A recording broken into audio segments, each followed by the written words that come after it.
Part 1. You will hear a woman phoning a friend to get information about a job agency. First, you have some time to look at questions 1 to 5.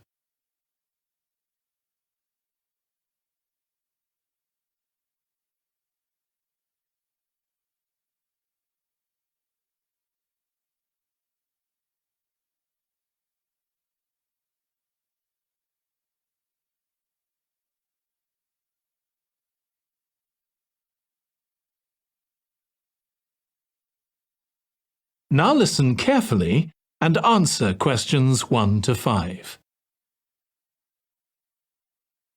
Hello, William. This is Amber. You said to phone if I wanted to get more information about the job agency you mentioned. Is now a good time? Hi, Amber. Yes, fine. So the agency I was talking about is called Bankside. They're based in Docklands. I can tell you the address now, 497 East Side. OK, thanks. So is there anyone in particular I should speak to there? The agent I always deal with is called Becky Jameson. Let me write that down. Becky Jameson. Jameson.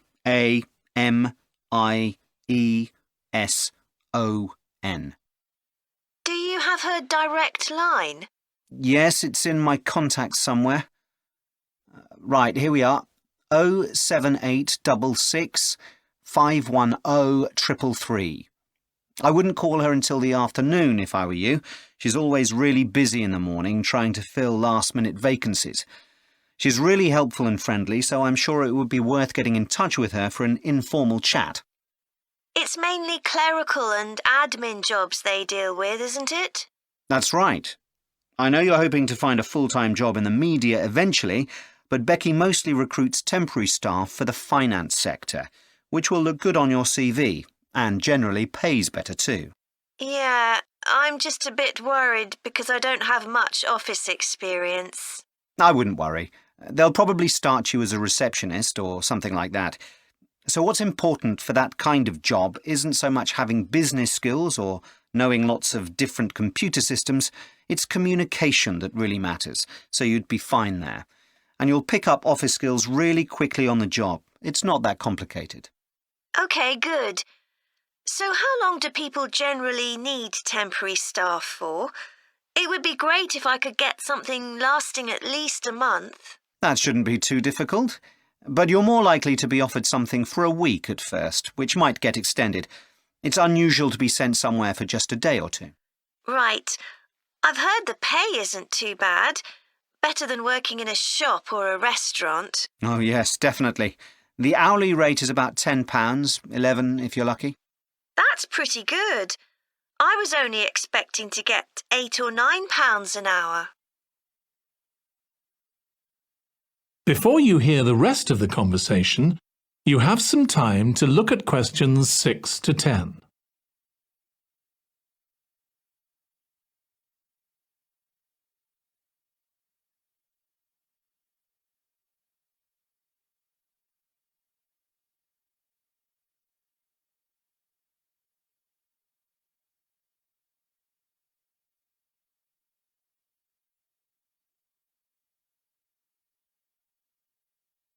Now listen and answer questions 6 to 10. Do you want me to tell you anything about the registration process? Yes, please. I know you have to have an interview. The interview usually takes about an hour, and you should arrange that about a week in advance. I suppose I should dress smartly if it's for office work. I can probably borrow a suit from Mum. Good idea. It's better to look too smart than too casual. Will I need to bring copies of my exam certificates or anything like that? No, they don't need to see those, I don't think. What about my passport? Oh, yes, they will ask to see that. OK. I wouldn't get stressed about the interview, though. It's just a chance for them to build a relationship with you, so they can try and match you to a job which you'll like. So there are questions about personality that they always ask candidates, fairly basic ones, and they probably won't ask anything too difficult, like what your plans are for the future. Hope not. Anyway, there are lots of benefits to using an agency. For example, the interview will be useful because they'll give you feedback on your performance so you can improve next time. And they'll have access to jobs which aren't advertised. Exactly. Most temporary jobs aren't advertised. And I expect finding a temporary job this way takes a lot less time. It's much easier than ringing up individual companies. Yes, indeed. Well, I think I've covered everything. That is the end of part 1. You now have 1 minute to check your answers to part 1.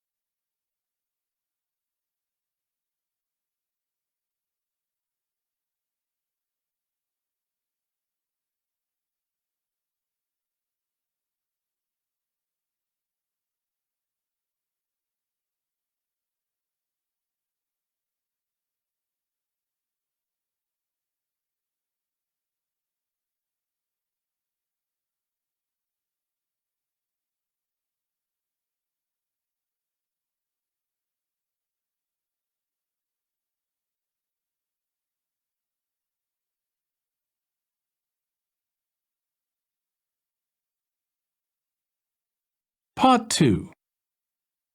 You will hear a woman giving a presentation about a holiday on an island in Britain that her company organises. First, you have some time to look at questions 11 to 14.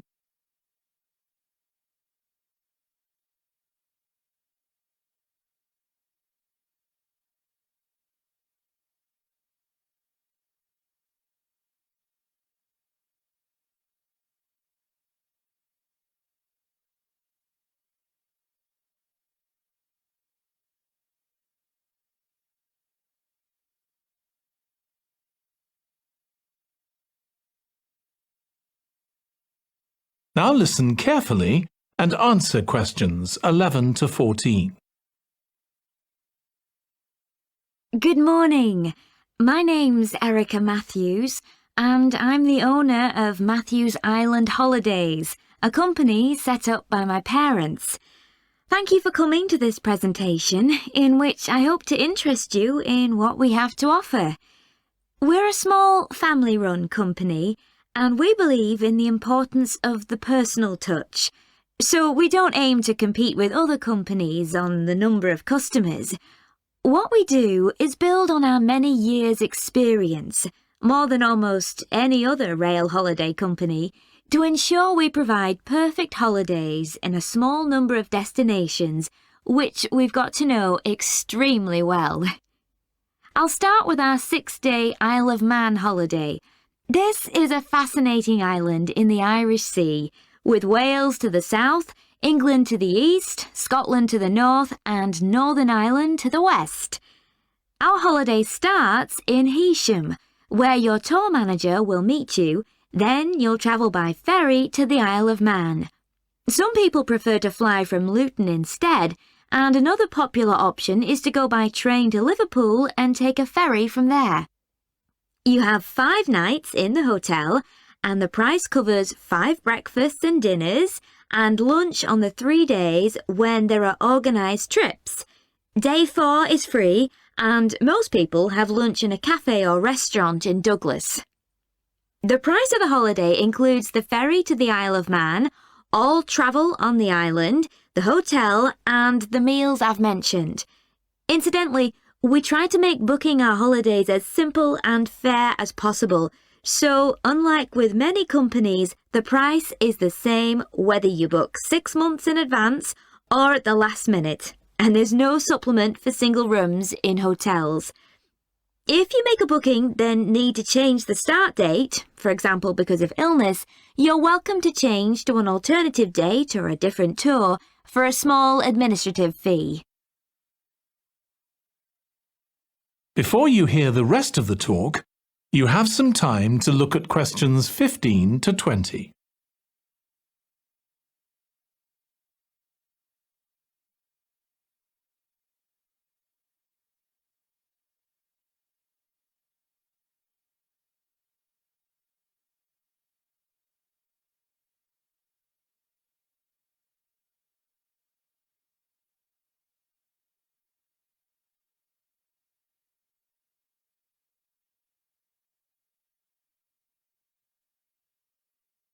Now listen and answer questions 15 to 20.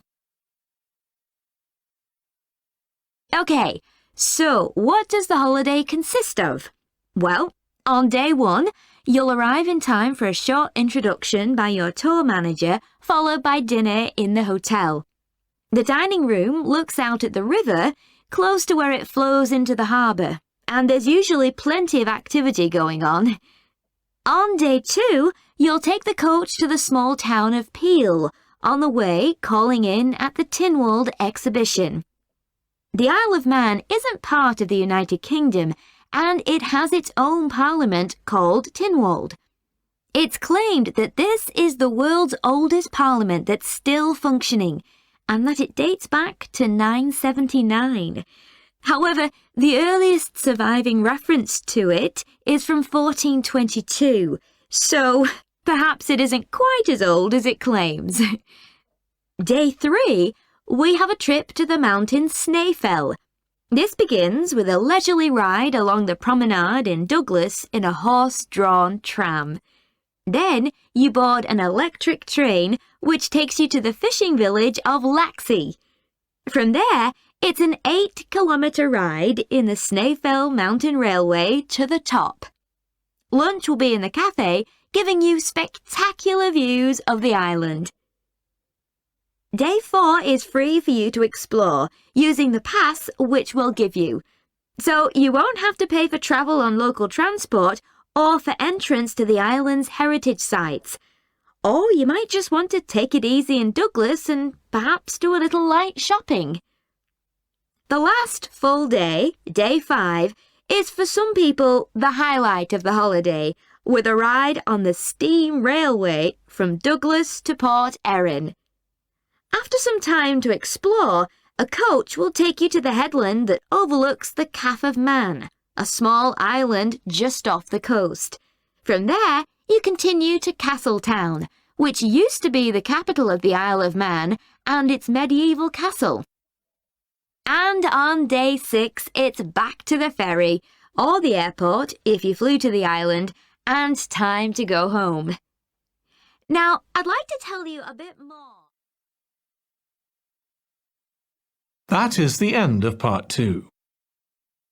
You now have 30 seconds to check your answers to part 2.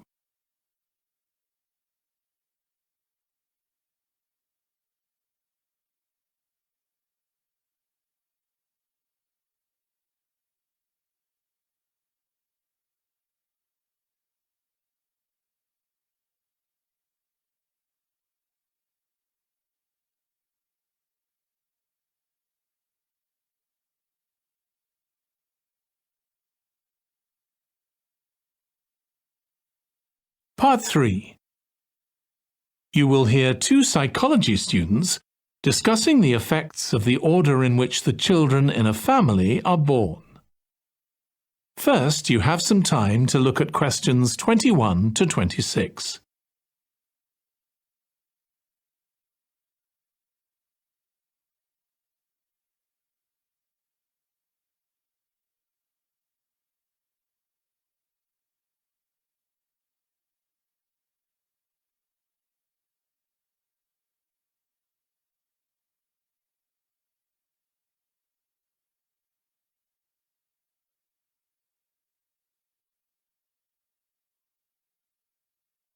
Now listen carefully and answer questions 21 to 26.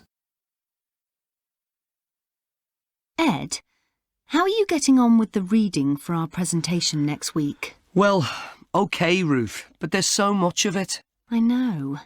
I hadn't realised birth order was such a popular area of research. But the stuff on birth order and personality is mostly unreliable.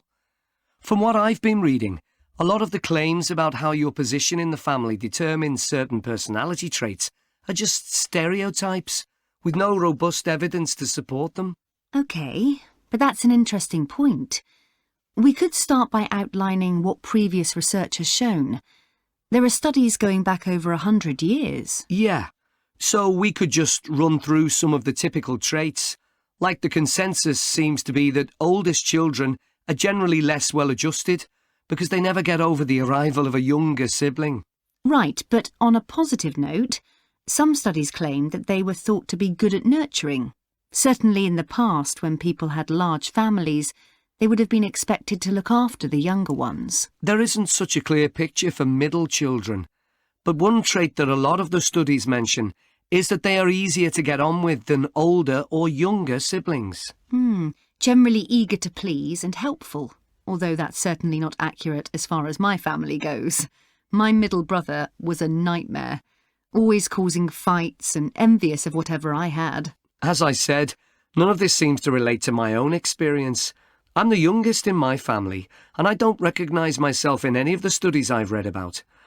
I'm supposed to have been a sociable and confident child who made friends easily, but I was actually terribly shy. Really? That's funny. There have been hundreds of studies on twins, but mostly about nurture versus nature. There was one on personality which said that a twin is likely to be quite shy in social situations because they always have their twin around to depend on for support. My cousins were like that when they were small. They were only interested in each other and found it hard to engage with other kids. They're fine now, though. Only children have had a really bad press. A lot of studies have branded them as loners who think the world revolves around them because they've never had to fight for their parents' attention. That does seem a bit harsh. One category I hadn't considered before was children with much older siblings. A couple of studies mentioned that these children grow up more quickly and are expected to do basic things for themselves, like getting dressed. I can see how that might be true, although I expect they're sometimes the exact opposite, playing the baby role and clamouring for special treatment. Before you hear the rest of the discussion, you have some time to look at questions 27 to 30.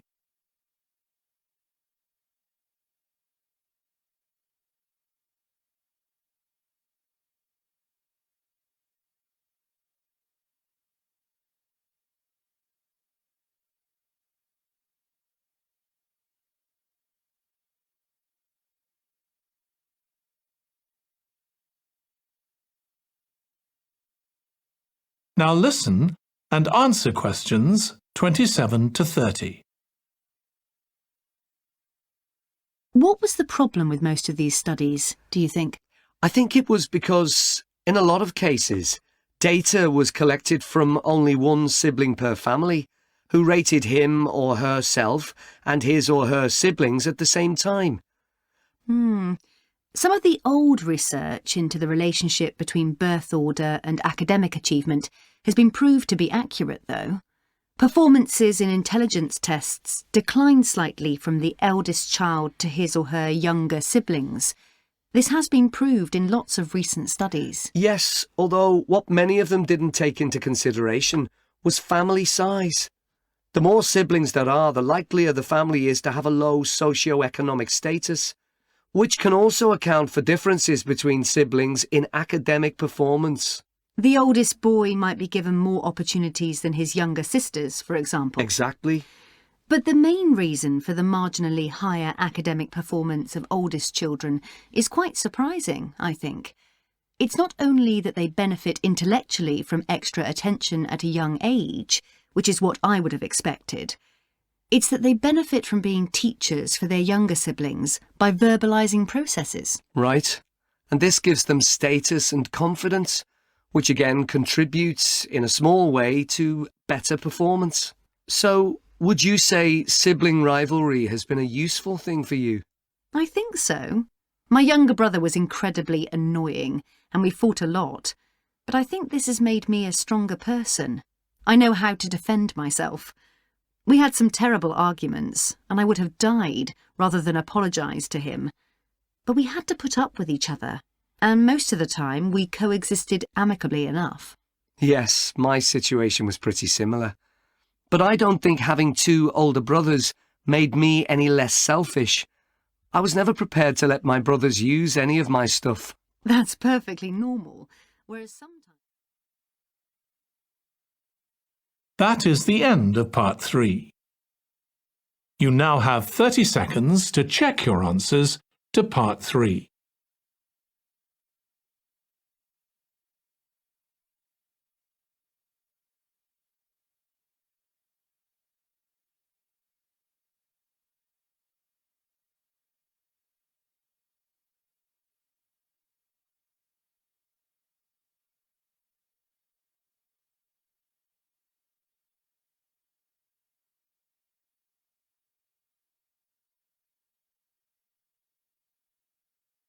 Part 4. You will hear a student giving a presentation about a type of tree known as the eucalyptus, which is common in Australia. First, you have some time to look at questions 31 to 40.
Now listen carefully and answer questions 31 to 40.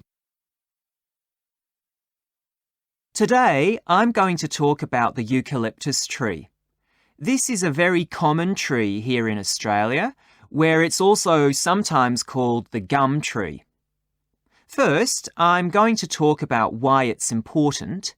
Then I'm going to describe some problems it faces at present. Right, well, the eucalyptus tree is an important tree for lots of reasons. For example, it gives shelter to creatures like birds and bats, and these and other species also depend on it for food, particularly the nectar from its flowers. So it supports biodiversity. It's useful to us humans too, because we can kill germs with a disinfectant made from oil extracted from eucalyptus leaves. The eucalyptus grows all over Australia, and the trees can live for up to 400 years. So it's alarming that all across the country, numbers of eucalyptus are falling because the trees are dying off prematurely. So, what are the reasons for this? One possible reason is disease. As far back as the 1970s, the trees started getting a disease called Mundula yellows. The tree's leaves would gradually turn yellow, then the tree would die. It wasn't until 2004 that they found the cause of the problem was lime, or calcium hydroxide, to give it its proper chemical name, which was being used in the construction of roads. The lime was being washed away into the ground and affecting the roots of the eucalyptus trees nearby. What it was doing was preventing the trees from sucking up the iron they needed for healthy growth. When this was injected back into the affected trees, they immediately recovered. But this problem only affected a relatively small number of trees. By 2000, huge numbers of eucalyptus were dying along Australia's east coast of a disease known as bell miner-associated dieback. The bell miner is a bird, and the disease seems to be common where there are high populations of bell miners. Again, it's the leaves of the trees that are affected. What happens is that insects settle on the leaves and eat their way round them, destroying them as they go, and at the same time they secrete a solution which has sugar in it. The bell miner birds really like this solution, and in order to get as much as possible, they keep away other creatures that might try to get it. So these birds and insects flourish at the expense of other species, and eventually so much damage is done to the leaves that the tree dies.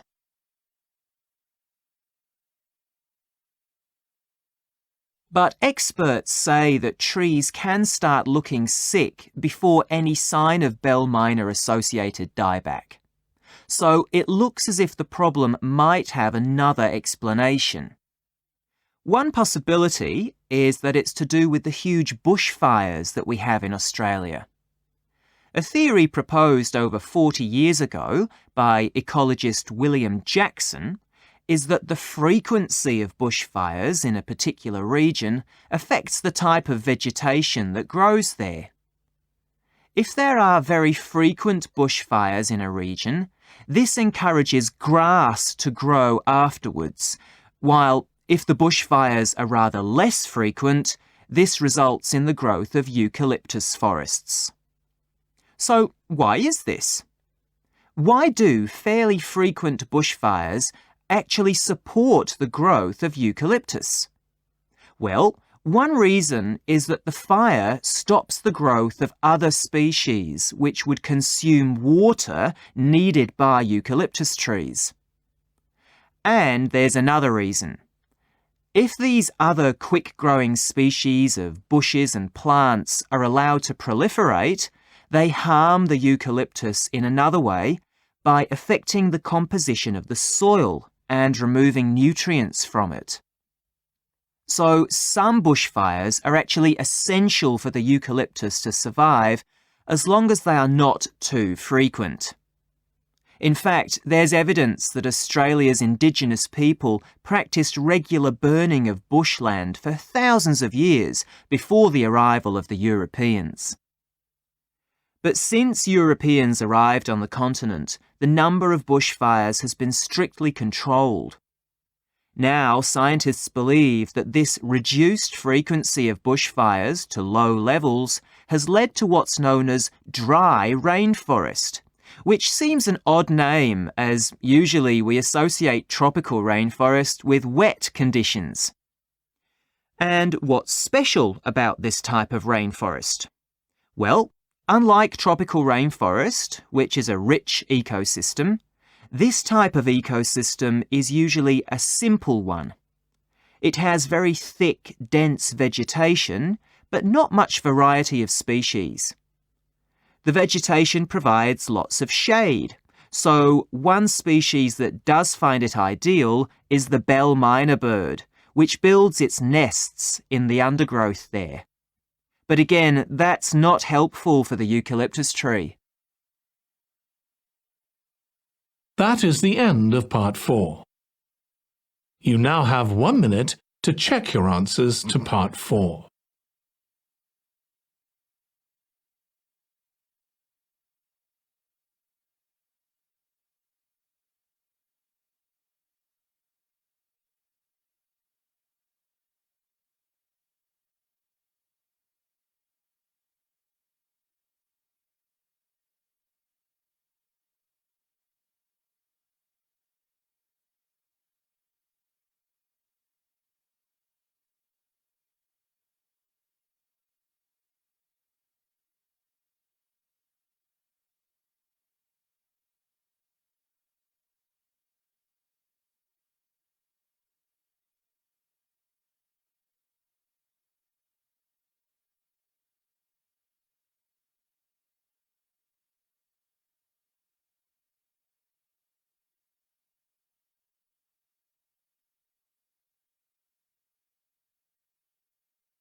That is the end of the listening test.